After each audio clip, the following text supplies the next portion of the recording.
Um, Hi, my name is Jake Hill. I'm an electrical engineering student at University of Houston, and today I'll be presenting on the Code of Ethics by the National Society of Professional Engineers. So the agenda for this presentation is I'm going to discuss a safety incident, I'm going to talk about the Code of Ethics in general, and then I'm going to talk about a subsection, and then I'll conclude the presentation by referencing that example that I'm giving right now. So in 1970, Ford Motor Company released a Ford Pinto onto the market. The design was faulty and the engineers knew it. They had the gas tank in the rear of the vehicle, and this caused a problem because when the vehicle would get rear-ended, a fire would burst out of the vehicle. Like 30 people were killed and hundreds injured. Eventually,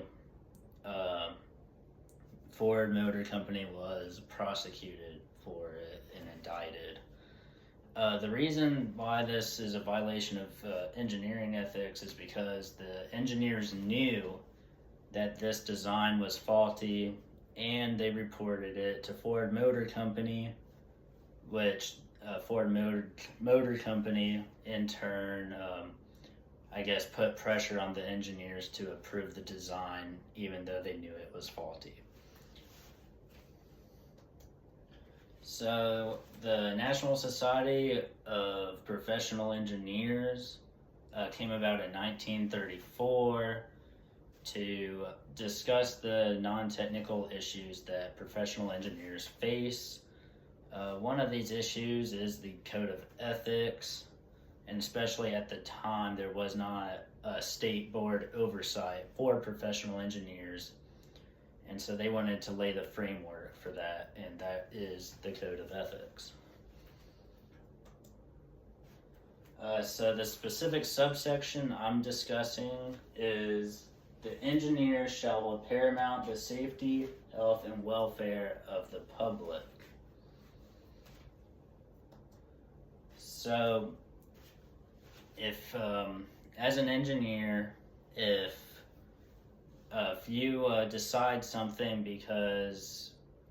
and it becomes like a life-threatening or where things can get property damage and your judgment is overturned by your boss or client, it is your duty to notify the proper authority. And that can include public officials, that could include your own boss, you just need to notify proper authority.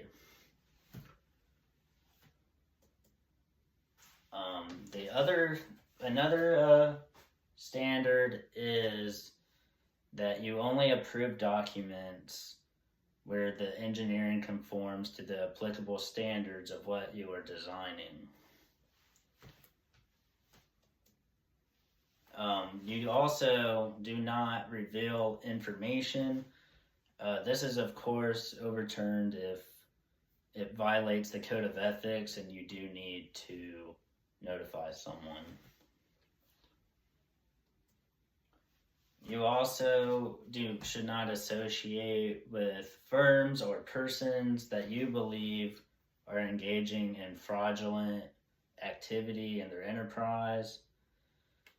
This just is you putting that safeguard so you do not get mixed up in situations that could be compromising.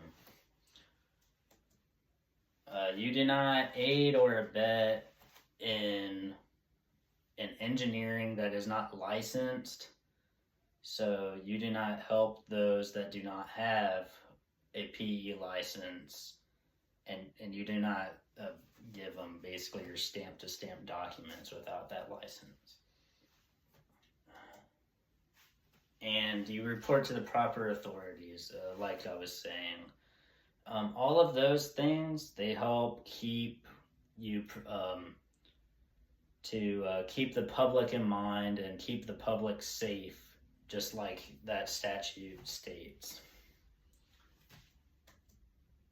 So in conclusion, you can see in that example I gave that they clearly violated the code of ethics by approving documents that they knew did not conform to standards, and the engineer did not notify the right authority. Thanks for watching.